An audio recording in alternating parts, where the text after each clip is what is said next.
青城大学美术馆发生的盗窃案，我们已经初步勘查完毕。被盗的这个睡莲是民国的大画家李成一先生的代表作，在上世纪80年代末的时候就被盗走过一次，之后就一直没有下落。直到2001年的时候，一个匿名的收藏家把它捐赠给了博物馆，这才重见天日。下面我说一下勘查的情况。我们对现场发现的这10几组脚印进行了比对，结果大都是来自馆内的工作人员和来参观的学生。咱们现在来回说一下整个事情的经过。你是在美术馆里跟人家管理人员发生了肢体冲突，人家报的警是吗？对。等一下，这幅画是假的。这怎么可能是假的？跟你说了，这幅画是假的。你再这样做，就是在破坏犯罪现场。胡说八道什么东西？我说，你要干什么东西？这是假的，出去！这幅画是假的，它是假的。你一个法律系的学生，小时候没学过美术吧？怎么对画的真假这么明白呢？我对书画非常感兴趣，李成一先生的睡莲是我非常喜欢的画作，真的睡莲。它是从边缘往中心画的，应该是在叶子将干未干的时候勾勒出叶脉，而那幅画刚好相反。就这么简单？其实不止这个，这幅画一般都是挂在偏僻的拐角走廊，平常工作人员呢也不会轻易的去移动。但是我这次去的时候发现，它挂的位置跟上次大概有1厘米的偏差，而且它的画轴在挂钩上的受力点也有所偏差。这么小的细节你都能注意到啊？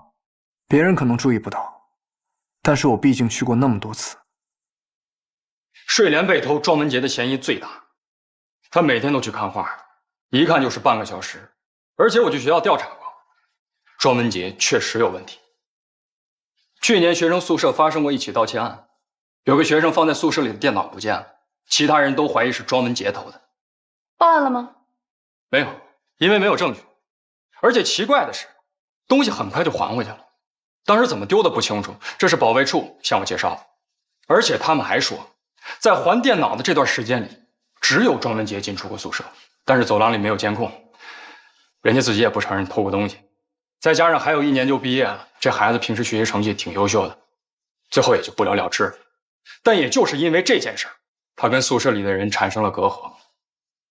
昨天晚上凌晨12点到5点之间，你在哪里？昨天晚上我应该在家里边睡觉了。家里？你不住宿舍吗？哦，我在外边租了一个房子。中间有没有出去过？没有。谁能证明？家人、女朋友、室友都可以。你提供信息，我们去核实。没有人能证明，我是自己一个人在外边住。我去查了一下庄文杰的档案，这孩子父母双亡，母亲因病去世，父亲意外坠江，活不见人，死不见尸。他父亲的名字叫庄耀柏。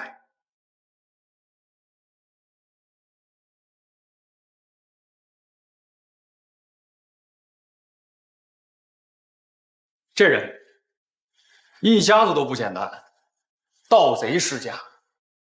据说庄耀柏的爷爷就是民国大盗，他爹也有盗窃的案底。12年前的洛神案，我查到了资料。2007年6月12日，庄耀柏和同伙丁生火盗取了名画《洛神》。在携画潜逃过程当中，庄耀柏驾驶车辆冲撞沪江公路围栏，连人带车冲入江中，洛神被毁。庄耀柏的尸体虽然没有被发现，但推断应该是已经死亡了。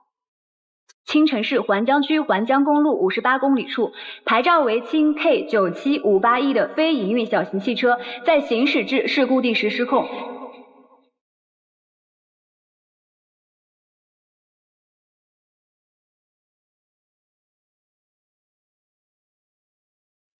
陆队，打断一下。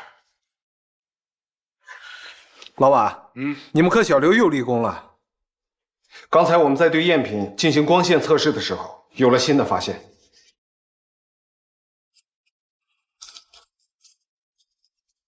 陆队，您看，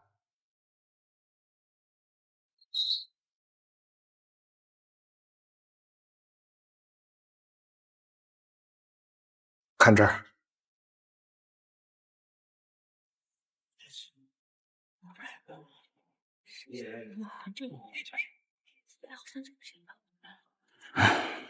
我在美术馆又看到警车了，啊，又来了啊！难道画真的被偷了？你说他是怎么看出来的？谁知道呢？指不定贼喊抓贼。那个，一会儿咱们去食堂。走。文杰，警察好像又来学校了，没事吧？可能有什么新的线索，他们要过来调查一下，跟我没什么关系。那你准备？没什么事，我先走了。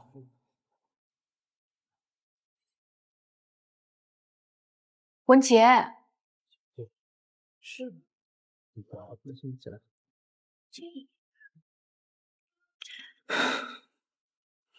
能提供的线索我都提供了，你们以后就别再来找我了。我还有不到1年时间毕业，只想安静的把大学上完，不想走哪儿都被人议论。那我倒想问问你了，你闲的没事在画上签上自己的名字，你是几个意思呀？什么名字？用隐性墨水在这幅假画上签上你自己的名字，我得用偏光笔才能看得到你是几个意思呀？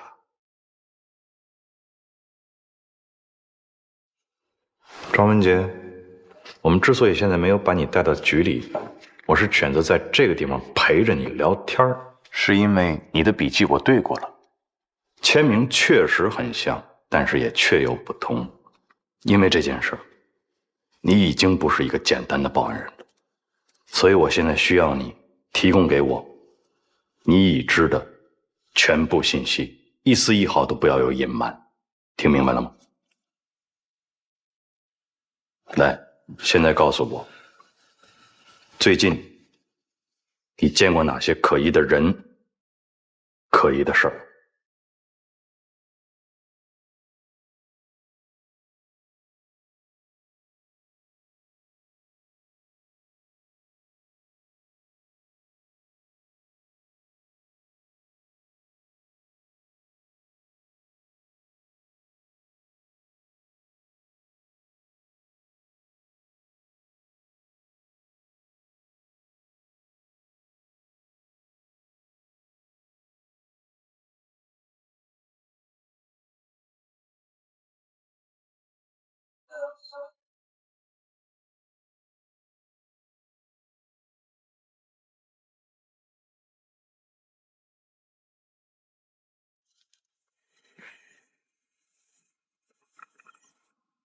罗警官，我最近没有遇到什么可疑的人，或者可疑的事。好，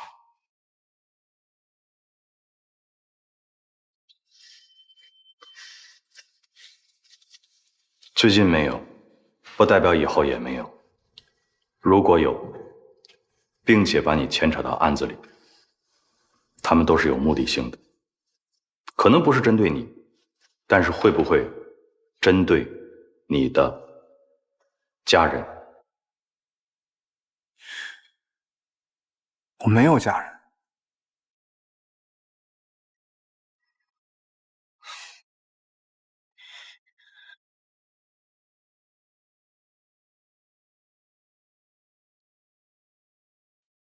不瞒你说呀，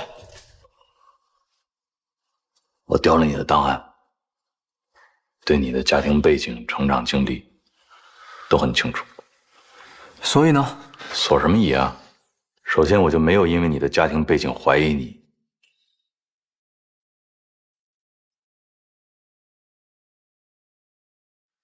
你爸爸是什么样的人，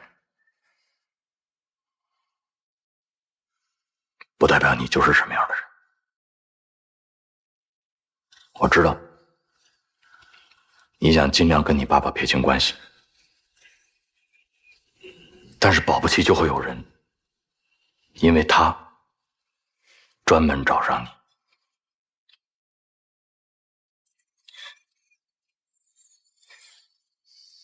没关系，慢慢想，想清楚了随时找我。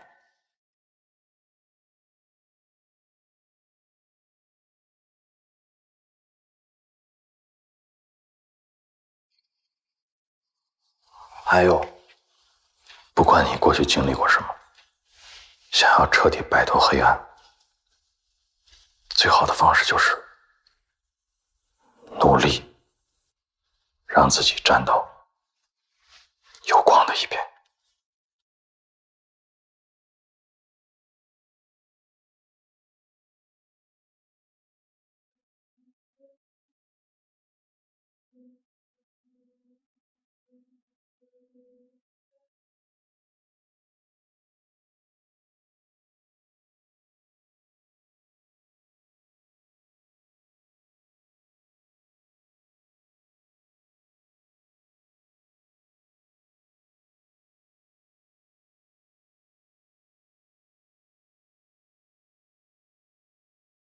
咋又这么回来了？我答应上问话吗？不是上次问过一回了吗？这次不一样，这次得严审了。你有证据证明是他偷的？假话都写他名字了，虽然不能证明是他自己写的，但这多大的嫌疑！而且我是问你有证据吗？那没有。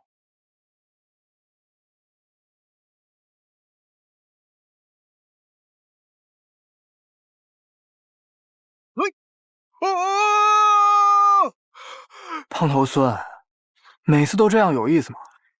庄文杰，你背后是不是长眼睛了？怎么每次都被你发现啊？你该减肥了，好两步就喘，那么大呼吸声我早听见了。失算了。哎，说正事儿，我听说警察把你从美术馆带走了。那今早这事儿，我们计算机系可都传遍了啊，好像说什么你偷画。哎，你放心，作为哥们儿，我肯定不会相信这种谣言啊。不是，到底怎么回事？你给我讲讲啊。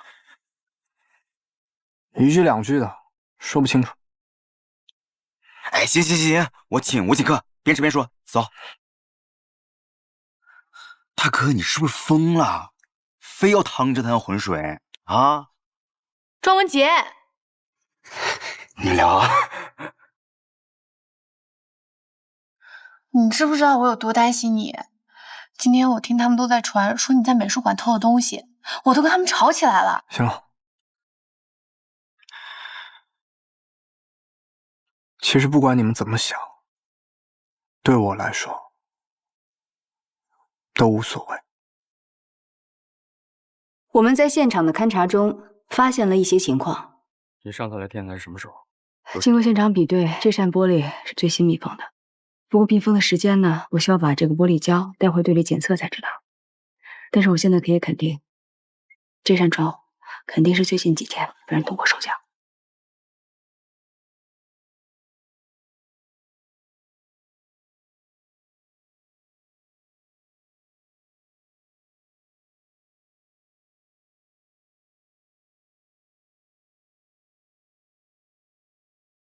我还查了昨天晚上的监控录像，发现居然有18秒钟的空白片段，这和你们查的那个停电的时间相对吻合。还停过电？大概凌晨3点吧，美术馆停过电。多长时间？应该是18秒。18秒？这么精确的吗？啊，不会错的。我们这个美术馆呢是有备用电路的。当一个电路切断以后呢，我们要启动这个备用电源，刚好需要18秒的时间。哦，那你这个启动之前，你整个这个电源被切断了，你这个大楼照明是怎么解决的？啊，有几个应急灯还亮着啊，所以我们就打着手电巡逻，没多久电就来了。画呢还好好挂在那儿，没什么事儿啊。哦，但是监控录像用的是独立用电，就算是美术馆停电，也不会影响监控录像的正常运行，除非是人为的干扰，才是现在这个结果。而且系统数据显示，真的是在运行过程当中出现了很多 bug， 才导致这套系统会出现短暂的保护性断闸，而之后呢，是启用了所有的备用电源才恢复了供电。18秒偷一幅画，是怎么办到的？这个庄文杰说的盗窃方法，有没有可能是真的？有时候，依靠周密的布置、人手的配合，再加上精巧的工具，即使不用真人接近，一样可以把目标拿到手。准备行动。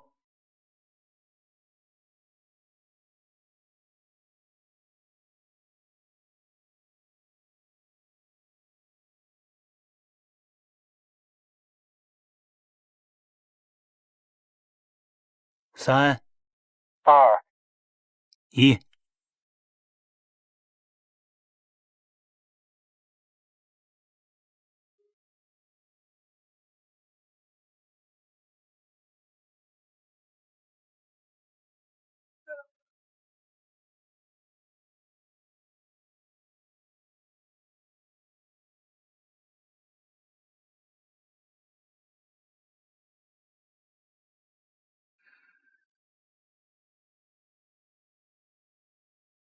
那按你这个说法是，他们把假画盖到了真画的上面。那这个真画他怎么拿出去的呢？我刚才所说的盗窃行为只实施了一半，重头戏在后边。我听说有人跟我说过一个工具，叫四象钩，它是由4个方向的钩环拼接而成，通过机关任意的去勾取或者放下物品，是专门用于这种类型的盗窃的。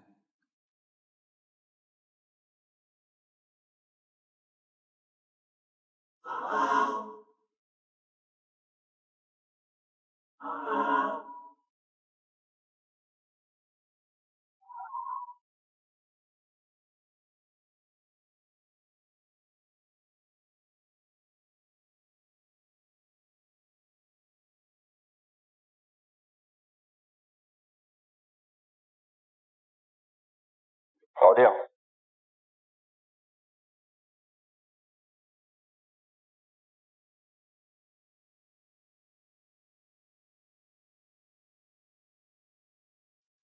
哎，来电了。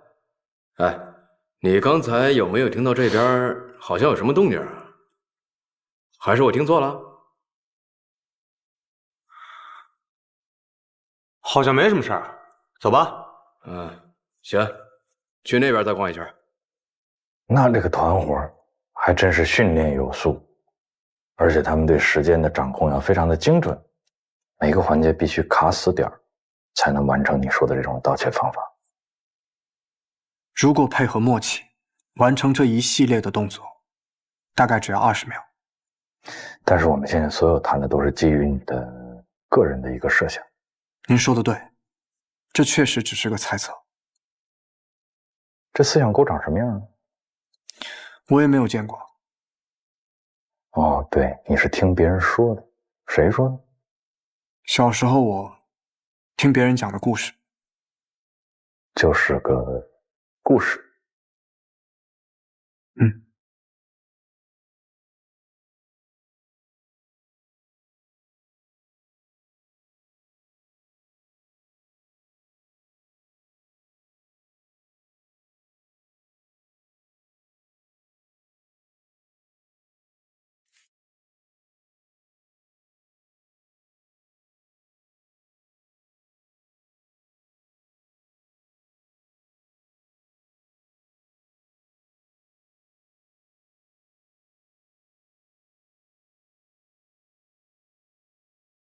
你为什么每次去美术馆就看这一幅画，而且一看就看这么长时间？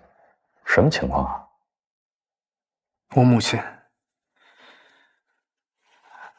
亲她很早就去世了。在我的记忆中，她也非常喜欢睡莲，以前经常在家里边临摹。我到现在也还记得，我母亲在家里边画她的样子。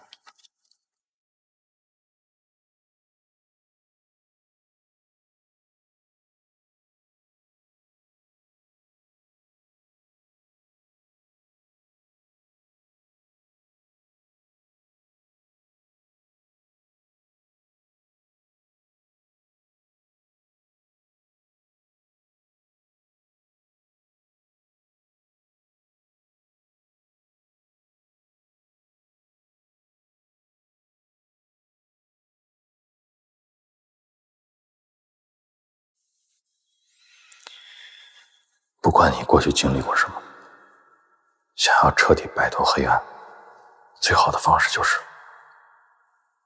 努力让自己站到有光的一边。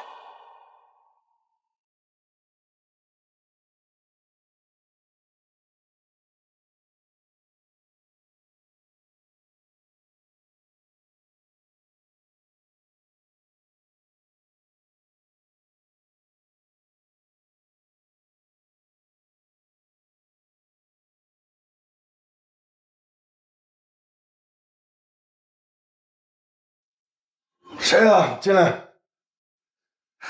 罗顿，怎么回事？怎么又睡在沙发上？赵局不说嘛，回宿舍睡去。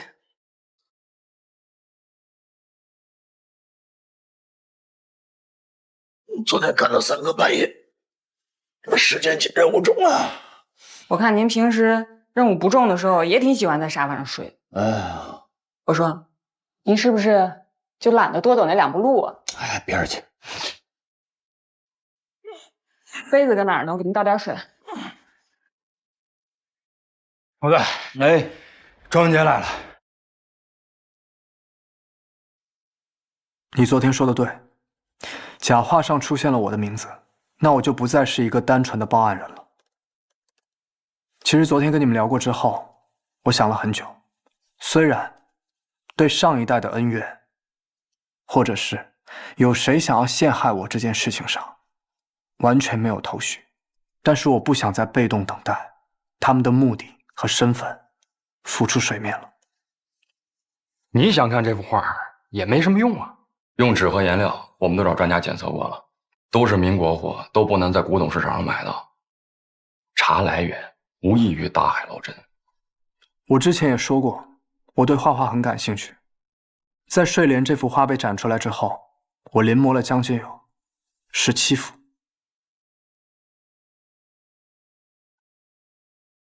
然后呢？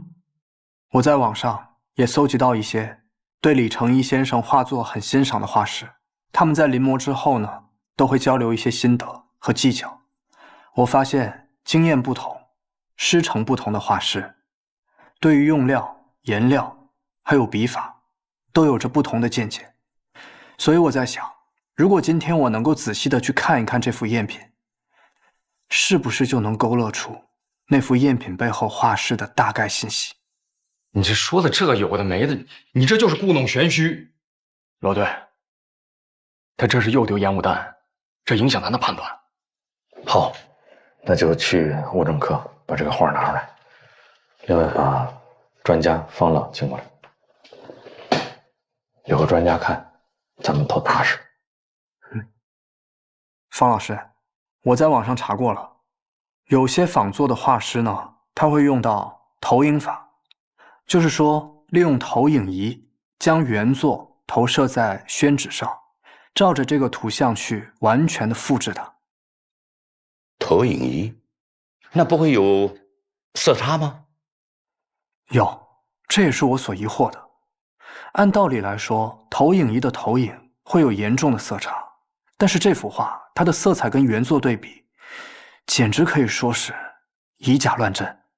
我以前见过一个例子，根本就不是画师手工临出来的，那是用高科技的油墨印刷的、印的。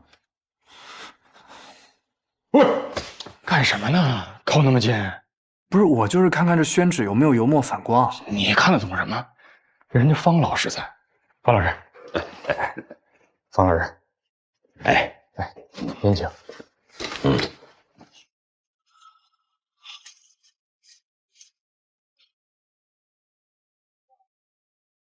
这画不是印刷的，没有反光。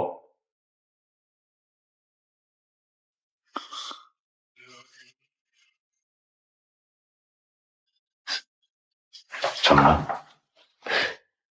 这画面上有一股特别的味道，不是油墨味吗？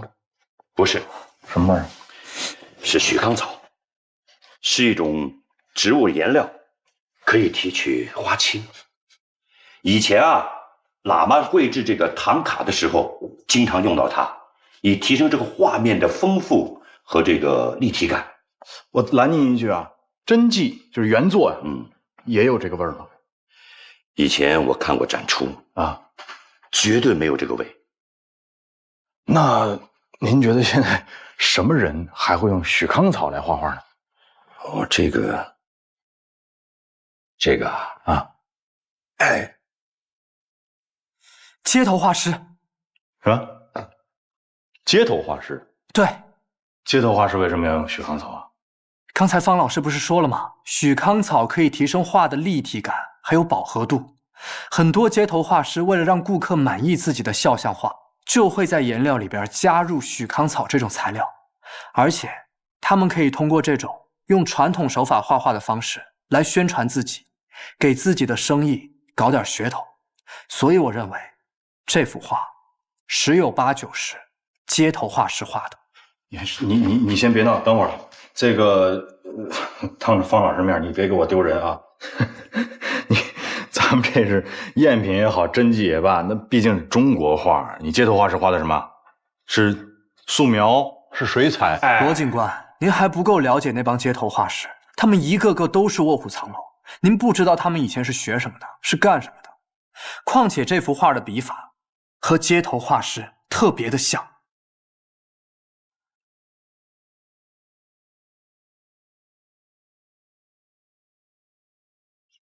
有道理，有道理。街头画师就习惯用果断直接的线条勾勒轮廓，然后再在画面上着色。他们把这种习惯带到了这幅伪作上里边来了，这也就能解释他们为什么不像李大师一样，从边缘向中间画，等叶子墨干了之后再勾勒叶脉，而他们却是反其道而行之。小伙子，来坐，来坐。你到底是学什么专业的？我是学法律的。法律系的？你有没有考虑转行啊？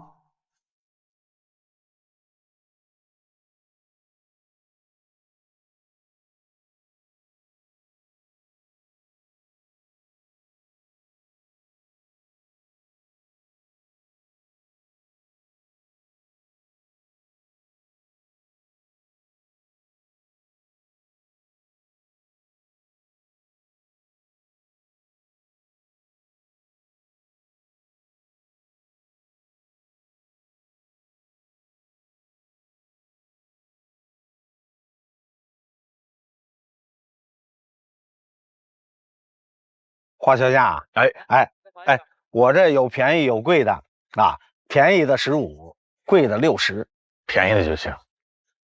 便宜的黑白的，那就贵的吧。我年纪轻轻画什么黑白的，主要您给我画帅点。帅的你得先给钱，我怕一会儿画完你说不帅，耍赖不给钱怎么办？啊，对自己太没自信了。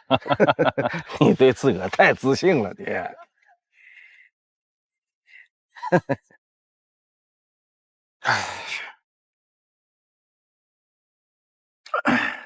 帅不帅咱不提，您给我画立体点总行了吧？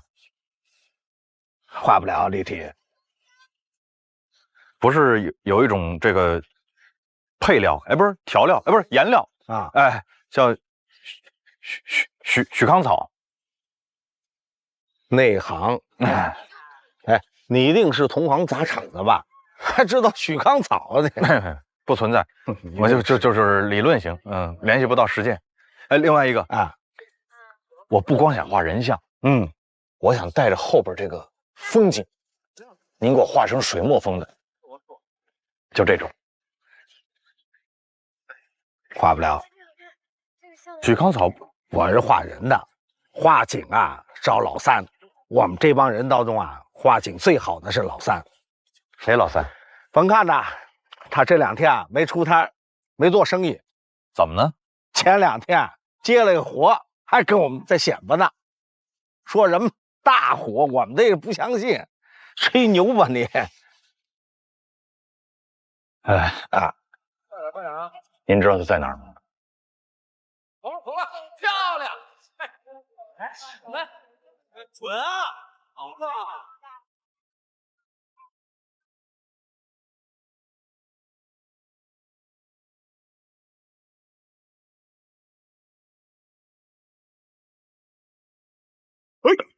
终于让我袭击成功了。哎，你小子有放松警惕的时候。一边去，一边去。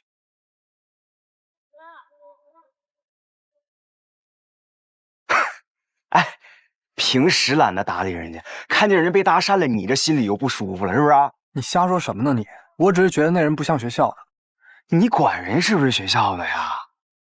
哎，这啥玩意儿啊，鼓鼓囊囊？画画的，你看不懂。不是，我说兄弟，一幅睡莲给惹了这么大麻烦，你还抢着画画呢啊？你对艺术这么有热情，你当初学什么法律啊？那这是我的爱好，你管得着吗你？我这不是关心你吗？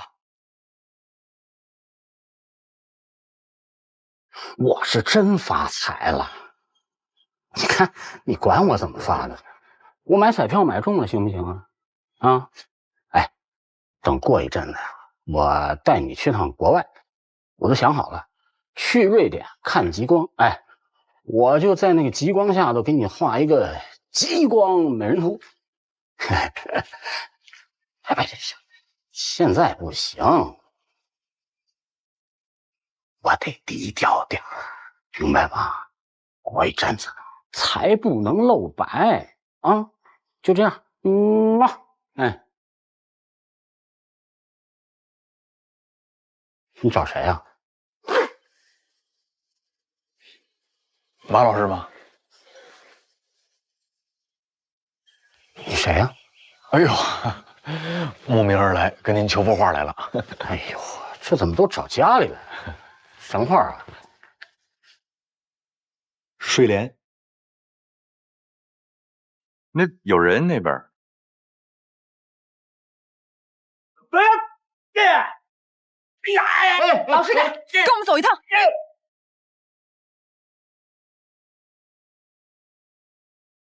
我就是帮人画了一幅画，真的，我对天发誓，我就画了一幅画，其他什么也没干。谁让你画的？哎呀，他是这么回事儿。前段时间呢，莫名其妙的我就接了一个很奇怪的一个活儿。对方呢让我画一幅就是临摹一个叫睡莲的古画。其实呢，我也知道对方没安什么好心，可我这人呢财迷心窍，我就还是把这活接了。哎，我呢以为他们就是拿我画的这个画去卖给哪个冤大头就完了，可谁知道他弄个以假乱真，弄出这么大的事儿来。他们？谁们？这事儿从头到尾呢，都是一个年轻人在跟我联系的。哎呀，说起来这差不多得是1个月前的事儿了。那天呢，我是正常的出摊画画，结果呢，电话突然响，就这样，很美。怎么还来啊？啊！别动啊！哎，好像是那儿响吧？那个包里头。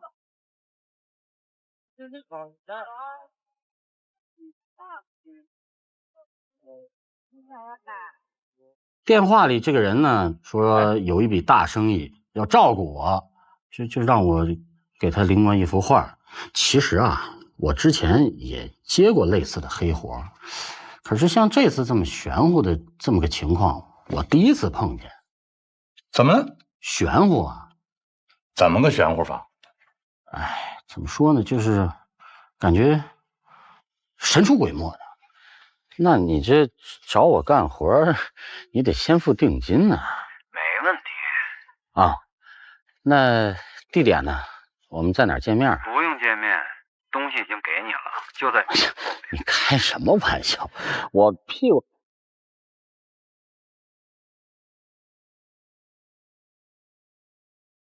那包里面有什么？包里头就是一摞的现金。然后呢，就是做卷轴用的东西，天地杆、生宣、石蜡，还有4尺长的那么一段的蜀锦，都是些民国的老东西。说这些东西你拿到手之后，他跟你说什么？他说呀，那钱呢是定金，等画交了之后呢，还有另外的一半。他还说呢，特别相信我的临摹的技术，完了哦，他还有一个特殊的要求。您有什么要求，您尽管提啊，尽管提。啊。哦，你是说要把你的名字用药水写上去？手机在哪儿呢？这个叫文杰这个年轻人啊，专门交代我说完了事儿把手机给扔了。可我一看那手机挺新的，挺值钱的，我就没舍得扔，我就把那卡拿出来给扔了。完了，手机我送我女朋友了。女朋友在哪儿呢？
文杰，都长这么大了，来坐。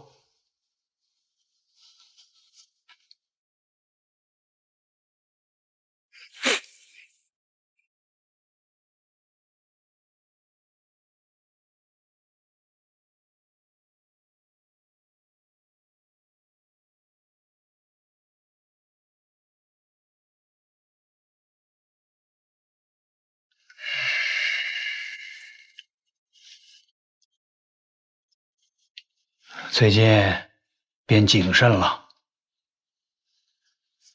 门上的小聪明。怎么，家里突然来了客人，你不觉得惊讶吗？有什么可惊讶的？你们不是早就来过了吗？还留下了一张我小时候跟我母亲的合照，故意让我发现，是你们干的吧？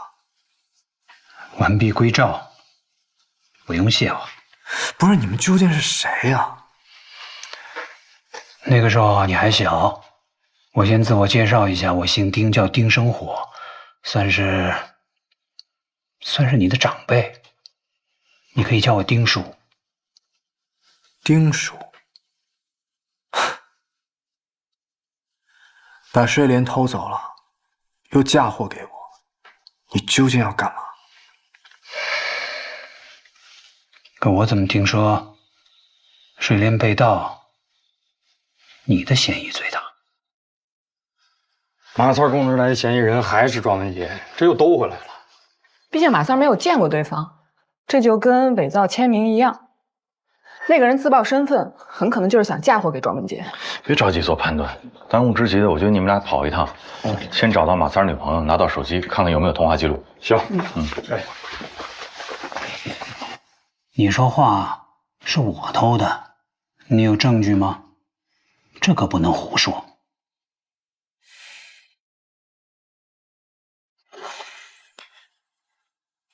你后边坐着那人，美术馆断电，是他干的吧？啊？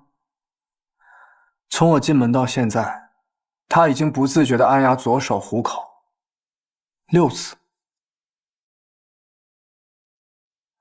7次了，应该是腱鞘炎吧？高度近视，弓腰塌背的，典型搞技术的。另外，我后边这人提前来到我家，看过我家的布置，一直躲在没有光源的地方，这是他的习惯。避开应急灯，利用保安视角盲区偷东西，这是你擅长的吧？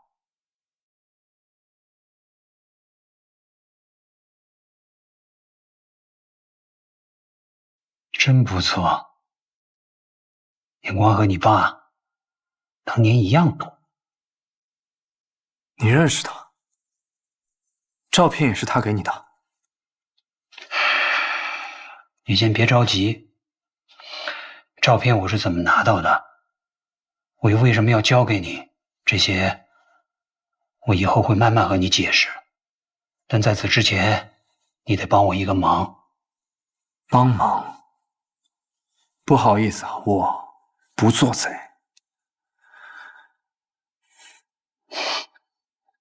听听你的口气，你是老庄家的人，你爹、你爷爷还有你太爷爷，再往上数，那是我们这行里的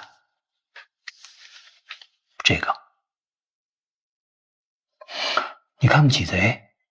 他们做的任何事情跟我都没有关系。我再说一遍，我不会帮你们任何事情。你先别着急回绝，我有一个小兄弟呢，早就想认识你。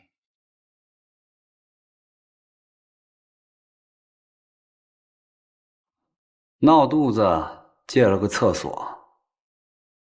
哼，又找借口躲起来抽烟了吧？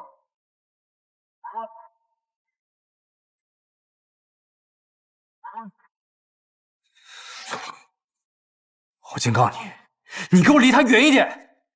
明白，朋友妻不可欺嘛，道上规矩我都懂，但是前提你得先愿意跟我们做朋友啊。谁跟你是朋友啊？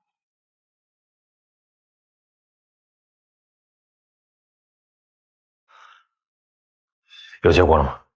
罗队，你这回可真是看走眼了。你信不信我马上就报警？信，特别棒。笑什么？有什么可笑的？报警？你不是报过警了吗？有用吗？小区门口可是有监控的。你刚才怎么评价我来着？弓腰塌背，典型搞技术的。你觉得监控我能没有搞定吗？文杰，可能你还没有搞清楚自己现在的处境。第一，我很清楚你很想知道照片背后的故事，只要你跟我合作，对你有好处，因为你有求于我。第二，在和你那个小女朋友闹别扭，你这突然冷落人家，为什么？因为你收到了我给你的照片，不知道是福还是祸。你们不要牵扯到他，我跟他没有任何关系。行了，你就别骗我了，你很在乎他。只要你帮了我这个忙，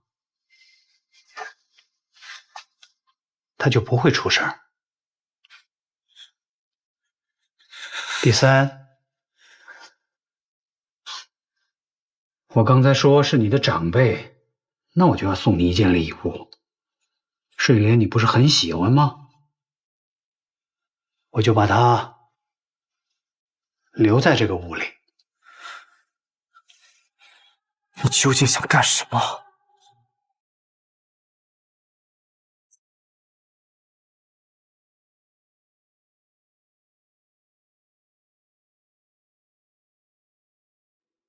我们在手机里找到了通话记录，是一个座机号码，有2次通话，分别是上个月24号下午4点10分和本月9号下午2点，和马三的供词都对上了。这座机登记地址就是庄文杰租的房子。我们做个游戏吧。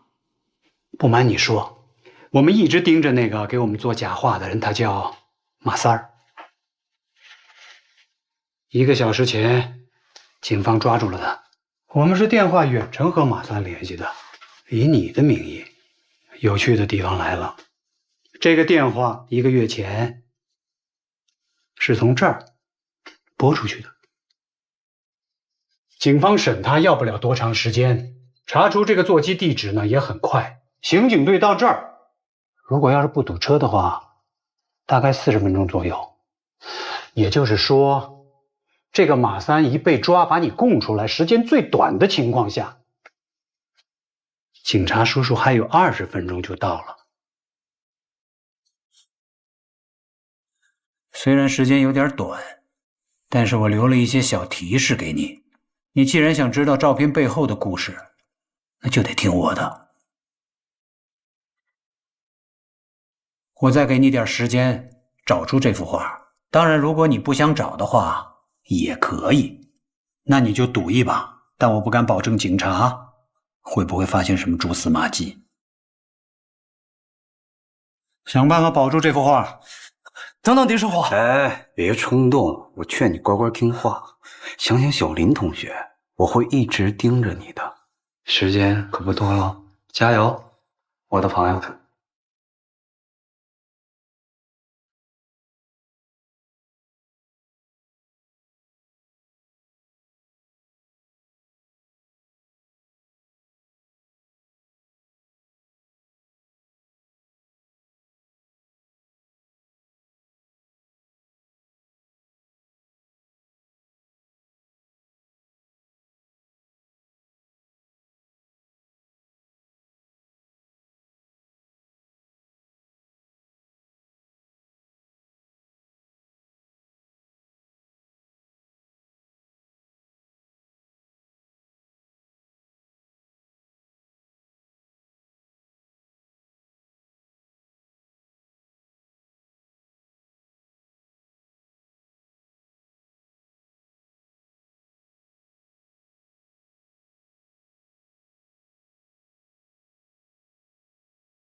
庄文杰，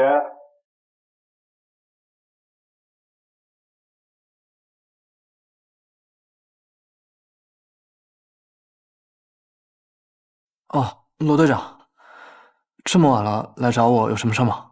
我还以为找错了呢。这么半天，没事，我就是顺路，有点事想跟你确认一下。怎么不方便是吗？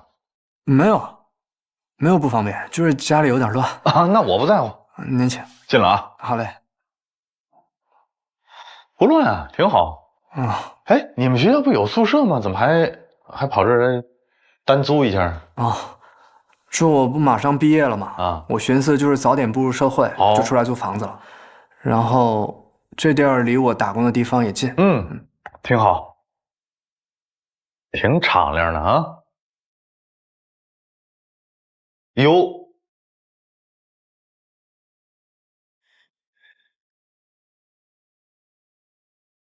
睡莲，哎呦，画的太像了！我发现你是真喜欢画画啊。哟，这都是你画的啊？罗队，要不您喝点水？没事，你别忙。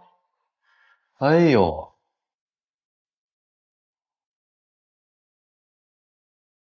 哦，厉害呀！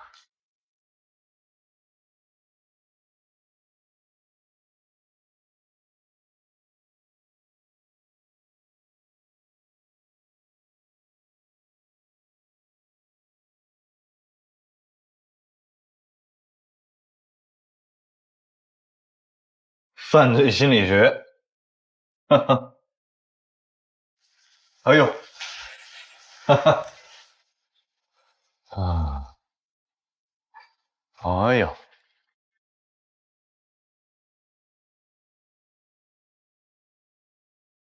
没事还弹两下啊？没有，我这都放好久了。罗队，哎，我就是来跟你确定两个时间啊，一个是上个月24号下午4点10来分左右，你在哪儿？上个月24号。哎，您稍等一下。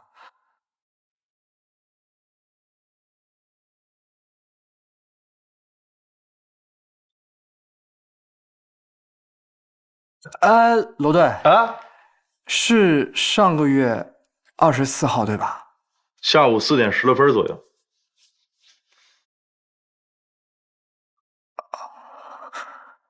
啊，我给您看一下。什么呀？哦，这是我们那个攀岩社的活动表。24号我正好在攀岩社参加活动呢。训练？都谁在一块儿？老师，他可以给我作证。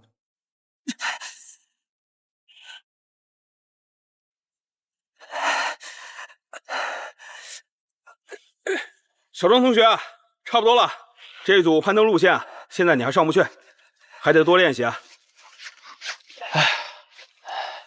你看，这到点了。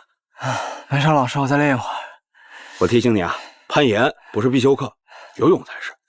你这次要是游泳还考不过，我担心你都毕不了业。行，放心吧，老师。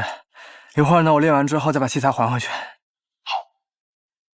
还有一个时间啊，这个月9号下午2点来钟，你在哪儿？9号是周五。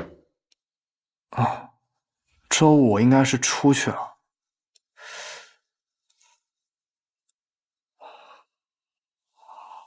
哦，我去买这个画画用的宣纸和颜料去了，在那个孝一画廊。哪家店？就朝阳路旁边的那个孝一画廊。我记得那天还是老板娘亲自给我结的账。记这么清楚？啊，因为我之前去的时候，他们颜料卖完了，所以他就跟我约定了一个时间，让我去拿新的货。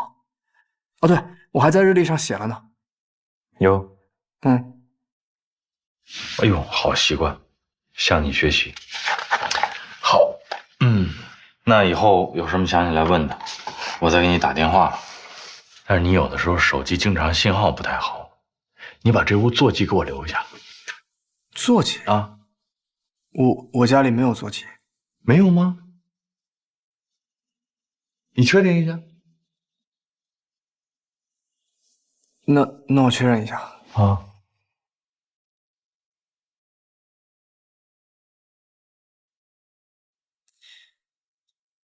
喂，叔啊，怎么了？哎，我问您一下，就我现在租的这个房子有座机吗？没有，之前那个电话太旧，我早扔了。哦，这样，我给你买个新的。啊，不用了，不用，我自己买就行了。哦，那行。哦，对了，那个电话线呀，就在靠窗户那个柜子的后面。哎，对，你能看见吧？你应该是插上电话就能用。哎，对了，文杰，哎，你干嘛用座机啊？哦，我不知道为什么最近在屋里边手机信号老不好。哦，老房子了。这样，我问问物业，看看有没有其他的办法啊。行，周叔没什么事，我先挂了啊。好嘞，好嘞。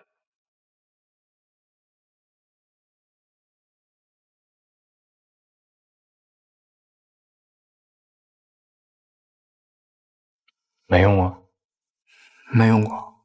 您刚不也听到了？我都不知道这儿有这个。好。哎呀，没什么事儿了。哎。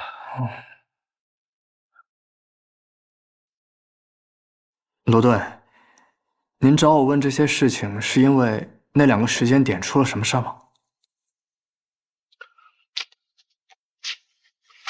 睡莲赝品的画师，最近我们找到了，叫马三儿，不认识。哦，不认识。但是马三儿可是说呀，指使他画赝品的这件事儿的这个人，他知道是谁。谁啊？叫庄文杰。不可能啊！我都不认识他啊！没事。你这画，要不是堆在这儿，我真觉得就是真的了。画的真好。哎，你们画画的时候是不是都得抽着烟进入点状态什么的？抽烟？我不抽烟。你这屋有烟味，你没闻着？哦，我这儿刚才马桶堵了，所以我找了一维修工来，可能是他抽的。堵了。纸不能往马桶里放。是。他这是往右边拧。哦，走了。好嘞。